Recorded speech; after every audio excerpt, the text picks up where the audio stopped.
Election integrity is still a major concern in this country. We take it very seriously on this program. Some states are more focused than others. In the state of Florida, Governor Ron DeSantis has actually started a task force to try to root out actual claims of voter fraud and misdeeds with regard to the election system. You'll remember right here in October, John Solomon of Just the News broke a story about a whistleblower in Orange County, Florida that had really revealed quite a bit that was going on behind the scenes with that election process. And we now have a follow-up from the very same John Solomon from Just the News about that same whistleblower. And John, this story has definitely just developed quite a bit, hasn't it? It has. She's a former candidate for Orange County Commissioner. She's a Democrat in a Democrat city, and she has come forward and backed up several allegations. When we first talked in October, it was about ballot harvesting. Ballot harvesting is illegal in Florida. You can't deliver a third party's ballot.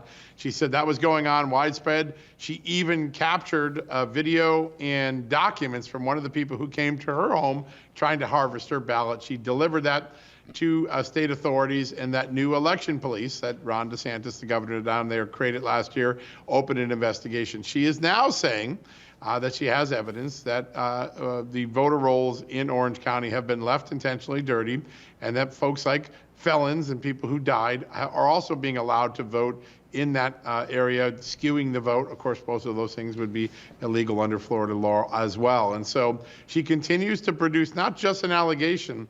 When she produces her allegation, she produces the proof that she's found by going through the voter rolls, going through her own experiences, videotape that she took.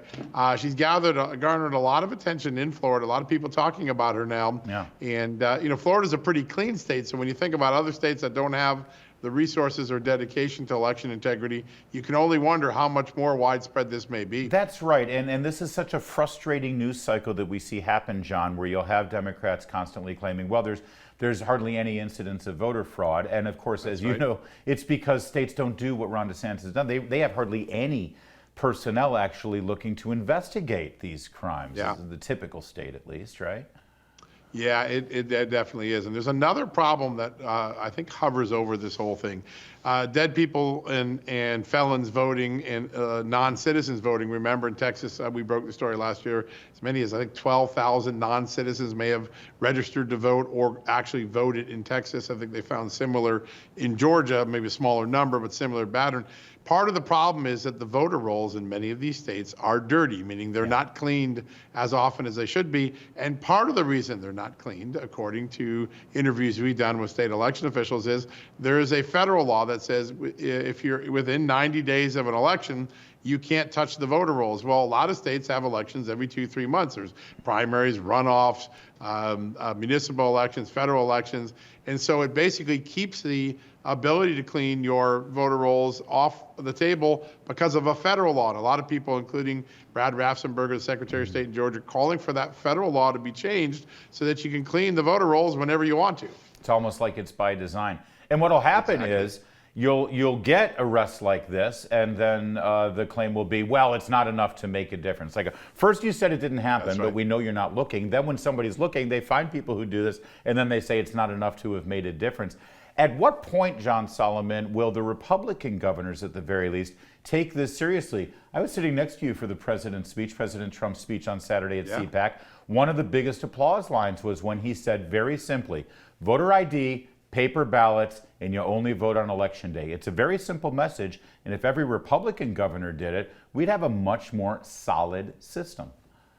Yeah, there's no doubt. We used to have that system. It worked fine. You don't remember big disputes in the 70s, 80s, and 90s, or even early 2000s, with the exception of the hanging Chad in Florida. Almost every other election ran smoothly. It's when we started going into this widespread month-long voting and vote counting like Arizona, one of the early adopters, that we started to get into all of these questions of integrity and lack of confidence. Listen, it's a simple thing to fix. France does it. Lots of other countries do it just fine.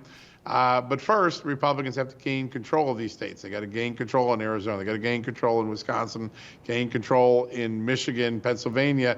Then they can implement these reforms. And I think that's the point the president made, right? Which is, all right, we'll play ballot harvesting and early voting and all those things this election cycle. Then when we have the power, we're going to get back to the good old days when voting was simple and clear and everybody trusted it. John Salem, if we can turn to another subject, as you know, tomorrow the House Select Committee on the Origins of COVID will commence, and one blockbuster story that's really dominating conversation right now has to do with a series of emails that Anthony Fauci engaged in. The old line here, John Solomon, is the cover-up is worse than the crime. In this case, they both are pretty bad, but it's sure like, why don't you lay this out for us, but it sure looks like Anthony Fauci early on was alerted by very high-level scientific authorities that the COVID-19 virus looked like it was originated in a lab, that it did not appear to have natural occurrence, and then suddenly that just disappeared. Yeah, in fact, not only did it disappear, according to the emails suggest that Fauci and his colleagues at the NIH were involved in trying to create a counteroffensive to the narrative so it wouldn't catch fire, so it wouldn't become believable to people. So there's a famous study that comes out saying it's definitely natural origin, and we're very good scientists, 40 to 50 of us, trust us, this is natural origins. Now, most people looked at it and said, wait, there's too many changes to the DNA, it's evolving way too fast from natural origin, there's no evidence that this leapt from animals to humans anywhere else. They were challenging it. Well, they did some gaslighting, according to these emails. They quickly rushed out a counteroffensive, much like those 51 national security experts, and I put those in quote marks, did when they said, Hunter Biden laptop, that's disinformation. Well, they wanted to do the same thing, gaslight any discussion that the COVID-19 could have come from a lab leak, from a lab that was funded by the United States government under the supervision of Anthony Fauci, and likely was doing prohibited gain-of-function research. Right. So that's the body that's coming out. We'll see what happens Wednesday, but a lot of big discussions on that front. But John, it's even more insidious than that, it appears. And again, this needs to be fleshed out, but I've heard from Chairman Jim Jordan. And the way it looks is, first of all, it appears that our tax dollars funded that gain-of-function research that could very well have resulted in the development of this virus that then leaked in one way or another. But then those original scientists who said, hey, this looks like this is lab-made, right before they changed their tune, several weeks later, in the intervening weeks, they got more tax dollars, federal tax dollars, a research grant okayed by none other than Anthony Fauci. So not only is there a crime and a cover-up, but we're paying for all of it with our tax dollars. A lot of people worry that this grant system is used as hush money or incentive money, right? Which is toe the line with Dr. Fauci, you get new grants. Don't toe the line with Dr. Fauci, you're out in the cold, and good luck with your research project and your university program. That is one of the big concerns about the grant-making process at NIH, which, by the way, has exploded in the last 20 years when Fauci was there, billions upon billions of dollars, and the grant money becomes sort of a conformance money. That's the fear that Republicans and other experts have. We've interviewed people from Yale and Stanford and other locations, Harvey Risch, famous doctor, saying grant money is the conflict of interest. It's used to buy silence or to gain cooperation instead of just achieving science. But John, it's interesting because unlike the FBI, we're seeing some whistleblowers now emerge from the FBI, and we certainly have some FBI agents, current or former, that will become anonymous sources to journalists like you.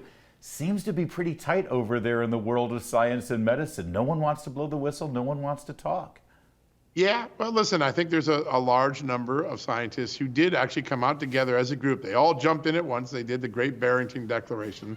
And I think the Great Barrington Declaration, when we go back in 6 months from now, we compare what Dr. Fauci and the NIH told the American public and what the Great Barrington Declaration told the public.